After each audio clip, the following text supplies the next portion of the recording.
Hello everyone, welcome to a WWE pay-per-view review from the CC Network. I'm Fred, the ever-reliable host of this channel's content as always, and we'll be looking at Raw's Fastlane pay-per-view that emanated from the Bradley Center in Milwaukee, Wisconsin this past Sunday. Now, Fastlane's pay-per-view record, as far as I'm concerned, hasn't been that great, averaging roughly around a 4 out of 10 for its both shows that it's held since 2015. Will this be the year that it finally comes good? Well, seeing as it's the last pay-per-view before WrestleMania, we need to jack up all that excitement before we go through the intersection onto that one-way motorway to Orlando. Things had better shape up good. Now, we had a match on the pre-show, which was a cruiserweight tag team bout with Rich Swann and Akira Tozawa defeating Brian Kendrick and Noam Dar. And not a bad match, I will say. Is it missable? Possibly. Hey, it's on the pre-show for a reason, but it got the crowd ramped up for what they hoped would be a decent show. Let's crack on with this review. We kick things off with Sami Zayn passing out the Coquina Clutch at the hands of Samoa Joe in 9 minutes and 45 seconds. Now, this was a very smart way to kick off the show, in my opinion, as it was a match that people actually cared about and wanted to see. And it was a good match that showcased both men at their best, with Joe being destructive, taking out Zayn's chest and legs throughout, with Sami being resilient enough to respond, allowing momentum to shift and give this match some flow while it got the crowd invested, and through near falls and selling, gave it some psychological weight that made me smile a lot indeed. Now, having Zayn pass out the clutch was a very smart idea, because he didn't tap, which made him look a credible opponent, while Joe continued his path of domination without losing any steam at all. All in all, I feel it was a solid match that did its job, and there really isn't much more that I can say, apart from the fact that the crowd were a little down during Joe's methodical, slower moments of offense, but apart from that and a lack of move variety outside of a bow and arrow submission hold which was modified to attack the head and the back, I have no real problem with this match at all, as it was a definition of an average match, really. It was a little lower than that due to the lackluster move variety, but it's 2.25 star worthy, and I can say that's a pretty good start to the show as far as I'm concerned. Next up, we have the Raw Tag Team Championships match, where Luke Gallows and Carl Anderson defended their straps against Enzo and Cass, following a stiff kick and keeping Enzo's foot off the ropes in 8 minutes and 42 seconds. Now, I enjoyed this one more than I expected to, primarily because unlike many of the matches that Gallows and Anderson partake in, they kept the pace steady and quick, alongside their usual methodical and impactful offense, steering this match forward quite nicely. Not to mention you had Enzo and Cass putting up a fight, especially in the early going, allowing this match to come roaring out of the gate like it should have been, and it was a good back and forth contest that also helped matters in that regard, with the near falls and the finishing, overall adding flourish to a match and a feud that I honestly had no interest in. Seriously, if you asked me before this whether I actually cared about this match, I have to say, I wasn't that intrigued, but this match at least got me hooked for a while. It took time for the crowd to get into it, but by the end of this match, they made the right amount of noise, and the match went longer than expected, but still, it did a decent job of it. And it was a solid match that did what it needed to again, but it was enjoyable for what it was. It made Gallows and Anderson look tough, while making Enzo and Cass feel like credible opponents too. Again, this is a simple idea, but at least it worked. It may not have been the most exciting match, but it was at least respectful enough to allow these two teams some room to make it worth its time. You know, it's a decent 2-star offering, and a solid tag match overall, which I have to reaffirm, I was not expecting this from the moment it started, that's for sure. Next up, we have Sasha Banks defeating Nia Jax off a bridging roll-up in 8 minutes and 19 seconds. I just want to say this right now, am I the only person who actually enjoyed this match? Because the internet and wrestling analysts alike have reportedly stated that this is a very bad match because the finish was annoying, the match was slow and not really amounting to much, but the fact is, I enjoyed this, primarily because of the psychology involved, and unlike the Rumble kickoff match, Sasha was allowed to show her resilience and endurance that she's known for, and attempt to fight back against Nia Jax's powerful offense, giving this slow match some momentum shifting and injections of pace that allowed it to grow and feel like a fight worth winning on both sides, all while Nia wore down the knee and then the back with every single move of her offense. You cannot deny how good that is for a person like me who enjoys in-ring psychology, at least from a body-selling perspective. And I really liked seeing that, as it made Nia look really strong while showing Sasha for what we know, as we have already highlighted, to fight against the odds, which she is known for alongside Bayley in the women's division, and making her win not seem totally out of the blue. She's that damn skilled. Now, sure, they attempted to copy the Bayley Jax ending at TakeOver London with the counters into the headlocks, which is on top of her shoulders and then relays down into a headlock and a sleeper hold. I'd seen all that before, but I hadn't seen it for roughly a year and a half or so it was nice, somewhat fresh material, but I have to knock it back a little for that. And while I understand the finish wasn't its best, I would say even though Sasha weighs less than Nia, you try being curled up onto your back and not having the leverage to get up. It's actually somewhat plausible, if not a little unrealistic given the circumstances. Although Sasha did try to grab the ropes at the end there, and if that was intentional to try and say that she got out there flukily, then yeah, maybe that would have actually made more sense. But the fact if it was definitely meant to happen and it was botched, then yes, the unrealistic pin for the finish is still going to annoy some people. It's annoying, but considering we know Sasha's temperament as an in-ring character, I wouldn't have seen the loss as anything less. It was decent, but nothing too spectacular. Nonetheless, the psychology was nice, the match flowed well, and had Nia pull some great moves out of her bank as well. The crowd were into it for the most part, and it delivered in a short space of time, and it all sounds pretty good to me. Good enough to warrant a 2 3/4 star rating, if just a little bit extra could have pushed it to 3 stars, just a little bit. Now, others may be giving this match flack, but I honestly enjoyed this, and to say that coming out of a Nia Jax match, that's quite a surprise indeed. Next, well, this is annoying because we have 2 unadvertised matches.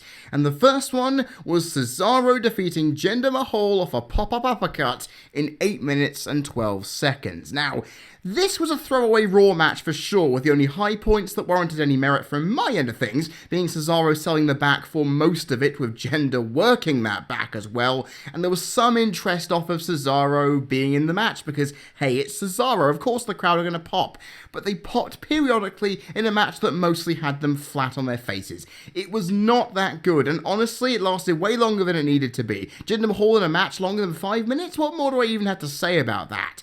Overall, it's a 1/4 star. It did barely enough to get off the bottom of the barrel, which is something its corresponding match couldn't say. And speaking of that match, the other unadvertised bout was Rusev losing to the Big Show off of, get this, 3 choke slams and a KO punch. Crazy, in 8 minutes and 40 seconds. Now, I know some will spin a positive that it took so much to put Rusev away, and in some way, that would make him look strong. I get it. It took 3 choke slams and a KO punch, something that would usually be used to take out what? A beached whale or something? I don't know what Big Show would do with all that. But the fact is, yes, it makes Rusev look like a resilient bastard, but at the same time, it doesn't make him look good when you consider that in this match, all that Rusev got was a few big Machka kicks and a couple of counters. There wasn't that much for the Bulgarian Brute in this thing. This match was all Big Show. He no-sold a lot of things, and he made himself look incredible. Yes, he's back to a lean weight of around, 380 pounds, even less than that. I've never seen Big Show this light in my time watching wrestling, and that says a lot. And if the Shaq match was off, as noted by the world, you'd anticipate that he'd not need to win, but he has done here, in dominant fashion over a talent who sorely needs to pick up steam and his immense talent to put to use. Hell, he's my rising star of this year. I picked him to win a world title this year. I don't see that happening at this moment in time, and to see Rusev being decimated like this, it wasn't fun, and outside of working of Show's knee and Rusev's fortitude, this match really just lacked much else. It was way too long, did little to excite overall, and it gets a 0. It was a lackluster throwaway that was unannounced, and actually it's the first pay-per-view match this year to get the 0 rating. Now, if it was Jinder being decimated by Big Show, I would have no problem with it. I would have appreciated it and understood the reasoning for it, but why Rusev? Why put down a guy who is so good? I just hope he finds a decent program soon, as he's being wasted on Raw and pay-per-view at this moment, and This match pretty much personified it, and it is a very disappointing sight to see. Next up, we have the Cruiserweight Championship match, with Neville retaining the title against Jack Gallagher off of a red arrow. I know, a heel Neville using that. Never been done before, in 12 minutes and 8 seconds. Now, since this match happened, the internet has gone crazy, saying it's the best match of the night. It's the best thing the Cruiserweight division has done in ages. Well, according to my rating scale, the best Cruiserweight match on pay-per-view is the TJ Perkins-Brian Kendrick match from Clash of Champions, which I think got around, a 2 3/4 star, possibly, around that area? The fact is, everyone says they loved this, but hearing a "This is awesome" chant after having the crowd sat on their hands for most of it isn't a good thing. It was the last 5 minutes or so that ensured that everyone remembered this, and prior to that, what we've come to expect of a Cruiserweight match was in full force. A slow, methodical beatdown with very little substance alongside Neville's taunting of a supposed weaker man. But as the match wore on, it got faster, swung momentum more, and allowed for Gallagher to showcase his testicular fortitude by unleashing some insane headbutts, nearly getting killed by a few spots in there, and show what it took for Neville to put him away, using a finisher that he hasn't used since turning heel to make Gallagher look absolutely amazing. Now, the crowd warmed to this as it went on, as I've stated, and it made its run time of over 12 minutes look worth its weight in gold as the psychology was decent and my enjoyment was satisfied to a degree. The back first suicide dive and the sky-high belly-to-back superplex were interesting, but not earth-shattering enough to get the move variety up a small bit, just to ensure that this would have been a 2-star match. The last 5 minutes were great, but I just wish the rest of this match was able to light the soul on fire like it did, as they were the reason this match doesn't get as high a rating as some may think it deserves. For me, it was a solid match, but nothing more, and it's a 1 3/4 star match as a result. Now, give these two more heat over the next few weeks, and maybe a stipulation match at Mania with a decent run time, and allow these guys to go crazy on each other with no restrictions, and you could have an absolute spectacle on your hands. This was a nice taster of what both men could do, as I believe this is the first time ever in WWE history that two Brits have faced off for a title.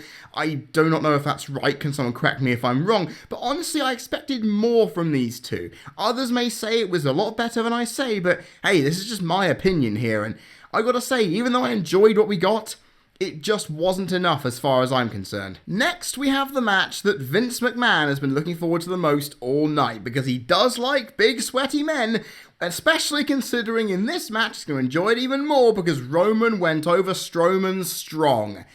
Obviously, with a spear in 17 minutes and 13 seconds. Now, the build-up for this match was great. It got me really excited because it was intense, it was brutal, it was unpredictable. We didn't know who was going to win. The thing is, though, when push came to shove, this match was missing something. It felt off from the moment the bell rang, and I'm not entirely sure what it was. Was it Roman's new white-accented ring gear? Was it the slow pace and Braun not showing off his agility? Was it momentum shifting way too much for me to retain interest? Was it that Roman won off a risk that Strowman took rather than him showing off his skill? You know what? Honestly, it's all of those things. This match was drawn out for way too long to ensure that both men looked good, and I understand the idea of Roman looking credible, especially if he's going to go into a match with Undertaker at WrestleMania, but we did not need this. This was about to showcase Strowman and how amazing he is, and honestly, apart from a couple of feats of strength from him, he really didn't get a chance to showcase it. And while he did beat Reigns within an inch of his life and almost choke him out with a damned sleeper, it wasn't that much because the crowd highlighted that this match lacked in energy, as they were just apathetic for most of it, popping for the table spot and Strowman's attempted splash, which were cool, but this gigantic confrontation lacked on so many levels as it went through methodical offense to begin with and was tapered out with a frantic ending that really just didn't hit the mark. Roman, as I've already mentioned, didn't need to win here, and while Strowman won't be affected by it, it's still surprising that all it took to defeat this man was a risk that backfired. I don't understand that. And once again, I've already alluded that Reigns passed out in a sleeper hold that then fought back and went on. The psychology of Reigns' recovery instantaneously from so much is stupidly annoying for me. And I remember this back to Rusev in Hell in a Cell last year, when he was being beaten within an inch of his life with a chain around his mouth and the accolade, and he somehow still fought out. He got put through a front power slam through the table, put straight back in the ring, immediately got up and hit the spear. I will admit, Strowman kicking out was amazing, it was a great false finish, but seriously, table spots used to mean you are out there for a while, you're not going to recover, for the love of God, stay down. It's Roman freaking Reigns, of course he's going to get back up, but seriously, it made the table spot look tame. It was an awesome spot, but when you think about how long it took for Reigns to get back up off that, it's just not good at all. And this match, despite the hot build-up, did not feel like the two battering rams colliding bout that it really should have been. In fact, it was anything but that, as it descended into what I believe was an uncoordinated brawl that only occasionally got me invested. It did enough to reach 1 star, but I was expecting a lot more from it. But just like many of Elimination Chamber's bouts, there is no point booking a match to be long if it has little to offer, as well as booking an intense brawling rivalry throughout the build-up to not have much of that energy come off in the big fight. It did a little, but not enough for me to actually care enough, and Elimination Chamber suffered from these problems all the way through its evening, and to have this problem afflict only one match on this night is at least somewhat positive, but I cannot avoid the idea that this match was really disappointing. Lo and behold, though, WWE will give it a massive PR spin and say it was amazing, and you know all the rest. I'll just say it right now, it won't be remembered long by me throughout this year, that's for sure. Now we have the Raw Women's Championship match, with Bayley surprisingly winning. Yes, and retaining her title off a Bayley to Belly following an interjection by Sasha in 16 minutes and 49 seconds. Now, I understand where some people's viewpoints are regarding this match. Bayley beat Charlotte's undefeated streak in an unfair manner, and it felt like, as a match, the same old from Charlotte in beating her opponent down for long periods. I understand that. But I'll give WWE credit in spicing this one up a bit as Bayley came out of the gates roaring with aggression to make the pace feel amped up and a lot less nervous when compared to their Rumble opener. And while the pace slowed, allowing for Charlotte to showcase her superiority, Bayley's endurance and will to fight allowed momentum to shift periodically and not have the storytelling of the match be hampered as Bayley kicked out of Charlotte's big moves while showcasing some of her own. Outside of that botched springboard tree of low elbow, though, I'll let Matthew of Botchamania deal with that one. Although Charlotte unleashed some nice moves too, to ensure that this match, unlike others, has a respectable move variety tally, which is not bad to say the least. The bout went on just as long as I was willing to let it go, and it kept me on the edge of my seat despite a lukewarm crowd response, but it was still entertaining enough for me to enjoy it, and okay, it had its sloppy moments, and the win for Bayley didn't feel like the most organic thing, but at least these two can still deliver a good match, and for me, honestly, it was the best match of the evening, beating out Nia and Sasha by the smallest amount of ratings. And honestly, Bayley and Charlotte haven't so far put on a bad match in one-on-one competition with each other, and they put the energy in, they put some move variety in, they keep the pace up, they throw in psychology well, and overall, it had a good amount of stuff that made that this wasn't a boring slog. It's a 3-star match, and okay, it wasn't the out-and-out best and most intense women's match I've seen from the Raw lot in the last year, but I will say now, these two can still put on a good match, and one that even if in its lacking moments, I still found a lot of enjoyment from. These two know what they're doing, and yeah, I couldn't have asked for much more from them given the circumstances. And finally, we reach the main event, the Universal Championship match, with Goldberg flattening Kevin Owens in somewhere between 21 and 23 seconds, we're unsure, following a Chris Jericho distraction, a spear, and a jackhammer. Now, I liked that this match took its sweet time to start due to Owens' mind games. I liked that Goldberg didn't win clean, making Owens not look too bad. And I liked that it was Jericho who instigated the distraction, making the storylines all come through.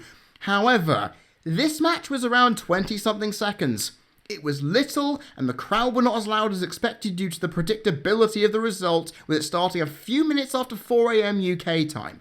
this match didn't have the crowd noise of Goldberg-Lesnar at Survivor Series or a little more time to make it escape the bottom of the barrel. And honestly, I'm just disappointed that a current star has been jobbed out to a part-timer to ensure WrestleMania sells. You do not need to do that anymore, Vince. You have so many names on the roster who can sell this pay-per-view through wrestling ability alone, but you give it to Goldberg.